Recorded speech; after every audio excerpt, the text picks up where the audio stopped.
Piégé dans un monde dangereux, le seul espoir du jeune garçon Sam était ce chien policier K9. Fuyant un terrifiant réseau de trafic d'êtres humains, Sam se retrouve coincé dans une cachette isolée, pourchassé par ceux qui ne s'arrêteront pas jusqu'à ce qu'il le trouve. Son seul allié est Digo, un courageux policier K9 avec un lien indissoluble avec Sam, dont l'instinct est peut-être la seule chose qui peut les sauver tous les deux. Alors que le danger se rapproche, des secrets se dévoilent et une confrontation mortelle se profile. La loyauté de Diego suffira-t-elle à révéler la vérité et à libérer Sam? Le bourdonnement lointain du camion de Diego s'intensifiait alors qu'il le conduisait sur l'étroit chemin de gravier menant à sa maison. Les pneus craquaient sous lui, le rythme régulier étant accompagné de l'odeur piquante du pain frais et de la terre humide de la forêt qui entourait sa propriété. Cela avait été un long changement. Ses yeux étaient lourds après des heures passées à traquer des suspects, mais alors que le camion s'arrêtait devant sa maison, il fut accueilli par un autre type de présence, qui attira immédiatement son attention. Smarty, son fidèle berger allemand, était assis juste à l'extérieur du hangar. Normalement, le chien l'attend devant la porte d'entrée, remuant la queue, avide d'un peu d'attention après une longue journée.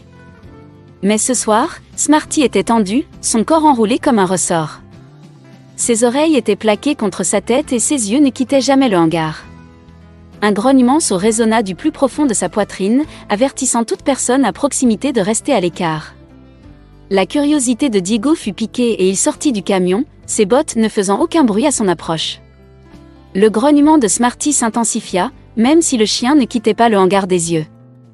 Diego s'accroupit à côté de lui, passant sa main dans l'épaisse fourrure de son dos.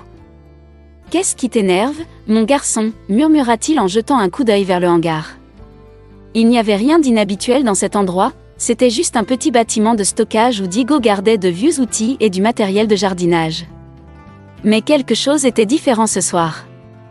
L'air était chargé de tension, presque comme si le monde autour de lui s'était arrêté par anticipation. Il fit un signe de tête à Smarty. « Allons voir. » Lentement, il s'approcha du hangar, ses bottes craquant sur le sol. Smarty le suivit, toujours en grognant mais n'avançant pas. Plus il se rapprochait, plus le malaise de Diego grandissait. Il y avait quelque chose ou quelqu'un à l'intérieur. Diego poussa la porte avec précaution. Il grinça sur ses charnières, mais pas avec le son doux et familier habituel. Celui-ci était tendu, comme si la porte n'avait pas été ouverte depuis longtemps. Sa main se resserra autour de la poignée de la lampe de poche dans sa poche alors qu'il entrait. L'odeur de la poussière et du vieux bois emplit l'air. Dans le coin, quelque chose bougea. Un adolescent, âgé d'Alexandre peine 16 ou 17 ans, se leva d'un bond. Ses vêtements étaient déchirés et sales, son visage pâle de peur. Ses yeux parcoururent le hangar, comme s'il cherchait un moyen de s'échapper. Le grognement de Smarty s'intensifia. Diego, cependant, s'avança, la main levée dans un geste calme. « Facile, mon garçon » murmura-t-il. Le chien se tut mais garda son regard attentif sur l'inconnu. Le garçon tressaillit, son dos appuyé contre le mur en bois alors qu'il balbutiait. « Paix s'il te plaît, ne me fais pas de mal. » Le front de Diego se plissa. « Je ne vais pas te faire de mal. »« Quel est ton nom ?» Le garçon hésita, ses doigts tremblant nerveusement. Il regarda par-dessus son épaule, les yeux remplis de panique. « Sam, » dit-il finalement, la voix tremblante. Je ne savais pas où aller d'autre. » Diego fit un pas en avant mais garda ses distances. La position protectrice de Smarty lui disait tout ce qu'il avait besoin de savoir. Le chien surveillait le garçon comme un faucon, son instinct disant à Diego que Sam n'était pas une menace, mais que quelqu'un ou quelque chose d'autre l'était. « Pourquoi te cachais-tu ici ?» demanda Diego, d'une voix ferme mais prudente. Sam baissa les yeux sur ses chaussures, comme s'il essayait de trouver les mots justes. Il déglutit difficilement. « Je me suis enfui. Ma famille d'accueil, il... » Sa voix se brisa et il étouffa un sanglot. Diego l'observait attentivement. Quelque chose chez le garçon ne correspondait pas. Il ne ressemblait pas à un fugitif typique. Il y avait de la peur dans ses yeux, quelque chose de bien plus dangereux que de simplement fuir une mauvaise situation. « D'accord, » dit Diego en adoucissant son ton. « Et si tu venais avec moi ? Tu peux manger quelque chose et nous parlerons. Tu peux me dire ce qui se passe réellement. » Sam leva les yeux écarquillés avec un mélange de soulagement et de prudence. Il jeta un coup d'œil à Smarty, puis à nouveau à Diego. Après une longue pause, il hocha lentement la tête. Merci. J'ai juste besoin de m'éloigner d'eux. Ils n'arrêteront pas de me chercher. Diego aida le garçon à se relever, gardant un œil sur lui alors qu'il retournait à la maison. Smarty le suivit, son regard ne quittant jamais Samedi. Une fois à l'intérieur, Diego prépara un repas rapide pour Sam, qui mangeait avec faim, mais il restait nerveux. Il continuait de regarder par-dessus son épaule, ses yeux se dirigeant vers les fenêtres comme s'il s'attendait à ce que quelqu'un apparaisse à tout moment. Au cours des jours suivants, Diego a autorisé Sam à rester dans la chambre d'amis, mais les choses ont semblé devenir plus intenses. Smarty est devenu plus agité, aboyant à la porte et aux fenêtres chaque fois que Sam essayait de quitter la propriété. Ce n'était pas seulement le chien. Quelque chose dans la façon dont Sam regardait la route, la façon dont il se tendait chaque fois qu'une voiture passait, faisait penser à Diego que le garçon ne fuyait pas seulement une mauvaise maison. Puis, un soir, alors que le soleil commençait à peine à se coucher sous les arbres, Diego a repéré quelque chose d'étrange. Une voiture, inconnue et sombre, roulait lentement devant son allée, ses phares balayant la devanture de la maison. Il ne s'est pas arrêté, mais sa vitesse lente et délibérée a donné à Diego le sentiment qu'il surveillait. La nuit suivante, une autre voiture est passée, le visage du conducteur caché dans l'ombre. Les instincts de Diego se sont enflammés. Il avait besoin de savoir qui cherchait Sam et pourquoi. Cette nuit-là, il a consulté les profils de Sam sur les réseaux sociaux. Ce qu'il a trouvé l'a glacé. Des messages énigmatiques, des photos vagues et une série de messages qui parlaient de peur, d'être observé des choses bien plus sombres que ce que Sam lui avait dit. C'est alors que Diego a commencé à reconstituer la véritable histoire. Sam ne fuyait pas seulement un foyer d'accueil abusif. Il fuyait quelque chose de bien pire, quelque chose qui le traquait, et maintenant, semblait-il, il se rapprochait. Le lendemain, la tension dans la maison semblait plus épaisse que le brouillard matinal. Diego n'avait pas beaucoup dormi, l'esprit tournoyant avec les découvertes qu'il avait faites. Sam était également réveillé, faisant les 100 pas dans la chambre d'amis. Le garçon n'avait pas beaucoup parlé, mais Diego pouvait dire que quelque chose le rongeait, quelque chose qui allait bien au-delà de l'histoire d'une vie familiale abusive. Il y avait de la peur dans ses yeux, une terreur brute et inexprimée. Diego avait à peine fini son café du matin que son téléphone sonna, lui rappelant clairement qu'il devait continuer à bouger. C'était Olivia, sa meilleure amie et la seule personne en qui il avait confiance dans ce désordre. Diego, la voix d'Olivia retentit dans le téléphone, basse et urgente. J'ai entendu des choses. Il y a des gens qui recherchent Samedi. Des gens méchants. Je n'ai pas besoin de vous dire qu'ils ne s'arrêteront pas tant qu'ils ne l'auront pas trouvé. Je vous préviens maintenant, c'est plus grave que vous ne le pensez. Restez prudent, d'accord. La gorge de Diego se serra, mais il força sa voix à rester ferme. Merci pour l'avertissement, Olivia. Je serai très prudent. Il raccrocha, ses pensées s'emballant. L'avertissement d'Olivia n'était pas inattendu, mais il rendait l'air plus lourd. Il se tourna vers la fenêtre, où Smarty gisait recroquevillé dans un coin de soleil, les yeux fermés mais le corps tendu, toujours alerte. Diego avait appris à se fier à son instinct, et à cet instant, son immobilité ressemblait plus à un avertissement qu'à un repos. Alors qu'il se dirigeait vers l'arrière de la maison pour surveiller Sam, Smarty se leva soudainement. Elle a aboyé une fois aiguë, autoritaire, et ses yeux se sont fixés sur la limite des arbres, là où les bois rencontraient la lisière de la propriété. Sa queue se raidit et elle s'accroupit, prête à bondir. Diego se figea. Il n'y avait aucun bruit, aucun pas, mais l'air avait changé. Il pouvait presque le sentir, envahi par la présence de quelqu'un ou de quelque chose tapi juste hors de vue. « Reste ici, Smarty », murmura Diego. Il se dirigea vers le hangar, d'un pas lent et réfléchi. Les poils sur sa nuque se dressèrent alors qu'il sortait sur le porche, scrutant la cour. L'odeur du pain et de la terre mouillée emplissait ses narines, mais il y avait autre chose en dessous, quelque chose de métallique, comme l'aiguillon de la peur qui s'accrochait à l'air du matin après une tempête. Le chien observait toujours les arbres, sa position devenant de plus en plus agitée à chaque seconde. Quelque chose approchait. Quelque chose qui les avait trouvés. Le cœur de Diego manqua un battement. « Sam » marmonna-t-il en se tournant vers la maison. Il atteignit la porte arrière juste au moment où le garçon apparaissait dans l'embrasure de la porte, le visage pâle, les yeux écarquillés par la même peur que Diego avait vue en lui depuis le moment où ils s'étaient rencontrés. « Est-ce que c'est eux ?» La voix de Sam se brisa alors qu'il parlait, ses mains tremblant légèrement. « Sont-ils là ?» Diego ne répondit pas. Au lieu de cela, il attrapa le bras de Sam et le tira à l'intérieur. « Entrez au sous-sol. Restez là-bas. Je vais vous garder en sécurité. » Mais alors qu'il guidait le garçon vers les escaliers, Smarty laissa échapper un aboiement d'avertissement, son grognement plus profond maintenant. Les yeux de Diego se tournèrent vers la fenêtre, où une forme sombre passait à la lisière du bois. Il était trop tard pour se cacher. Ils avaient été repérés. Sans réfléchir, Diego a pris son téléphone et a envoyé un rapide message à Olivia. « Ils savent que nous sommes là. Ils sont proches. » Son doigt passa sur l'écran pendant une seconde avant d'ajouter « Nous avons besoin de renforts. » Il se tourna vers Sam, son esprit s'emballant. « Écoute-moi. J'ai besoin que tu restes caché. Ne bouge pas jusqu'à ce que je te le dise. » Il jeta un dernier coup d'œil par la fenêtre avant de se diriger vers la porte. « Restez silencieux. Et ne faites confiance à personne. » En fermant la porte derrière lui, Diego sentit le poids du moment. Il pouvait entendre le faible grondement des moteurs au loin, le son devenant de plus en plus fort, plus clair. Ils arrivaient. Au moment où Olivia arrivait, les moteurs des voitures s'étaient arrêtés et le silence des bois avait été remplacé par le doux craquement des pas. À travers les arbres, un groupe d'hommes est apparu, 4 d'entre eux, chacun portant des vêtements sombres, leurs visages partiellement obscurcis par les ombres. Ils n'étaient plus subtils. Ils venaient chercher Sam. Olivia a garé sa voiture à distance, sa formation de détective la rendant prudente dans chaque mouvement.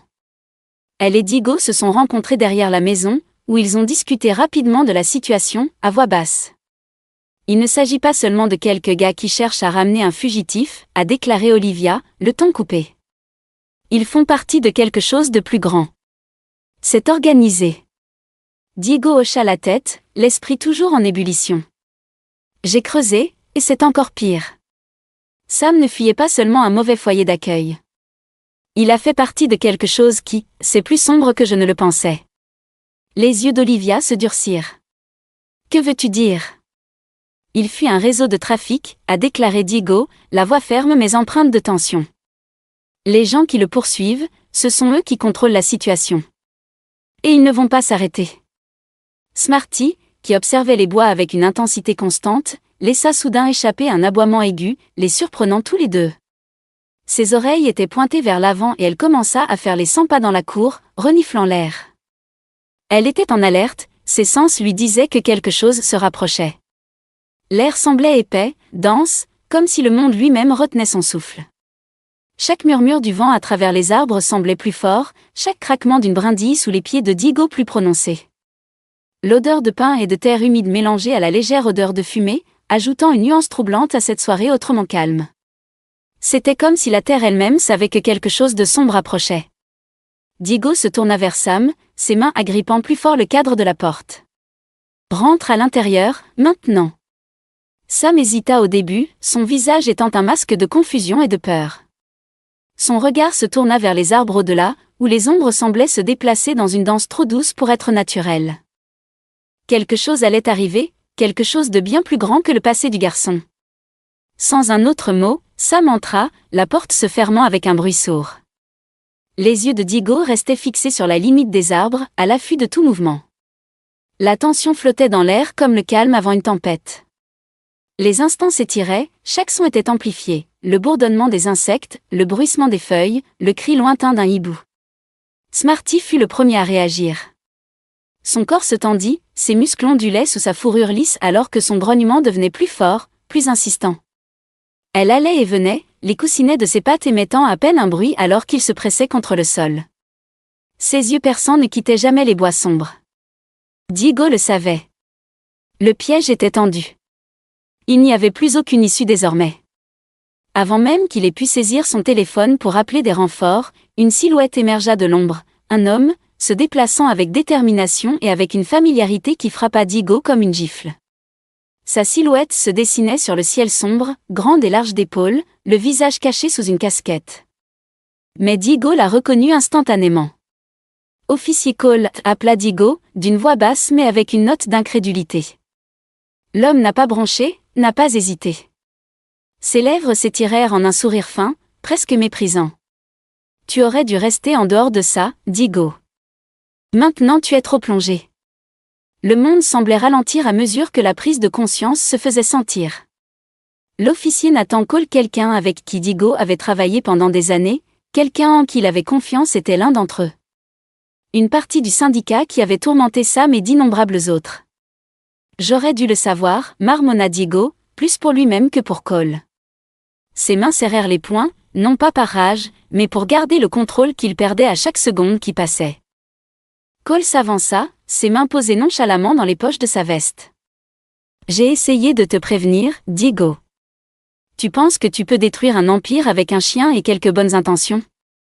Avant que Digo ne puisse répondre, la main de Cole s'est levée, révélant une arme à feu. Il brillait de façon menaçante dans la lumière tamisée, son métal froid se moquant presque de la chaleur de la soirée autour d'eux. Son poids, la menace qu'il représentait, s'installèrent au creux de l'estomac de Digo. Smarty n'avait pas besoin d'être invitée davantage. En un instant, elle se jeta sur Cole, les dents découvertes, son grognement rempli de pure férocité. L'arme a explosé avec un craquement assourdissant, mais la balle a raté sa cible. Cole trébucha, pris au dépourvu par l'attaque soudaine du chien. Ses mains tâtonnaient avec l'arme, mais il n'était pas à la hauteur de la vitesse et de la force de Smarty.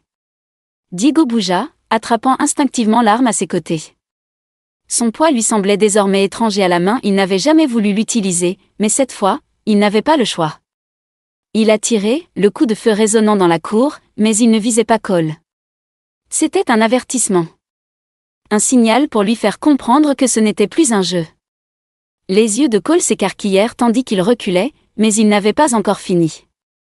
Dans un geste désespéré, il repoussa Smarty avec sa botte, en voyant le chien tomber au sol avec un cri aigu.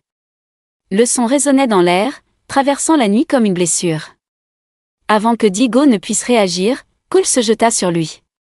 Ses bras entourèrent Digo, le jetant au sol avec une force surprenante. Le sol froid grattait le dos de Digo alors qu'il se débattait, chaque seconde semblant une éternité. Mais Smarty n'avait pas fini. Elle se releva en un instant, son corps reprenant vie. Avec un aboiement sauvage, elle chargea Cole, ses dents s'enfonçant dans le bras de l'homme. Cria-t-il, relâchant son emprise sur Digo suffisamment longtemps pour qu'il puisse se libérer.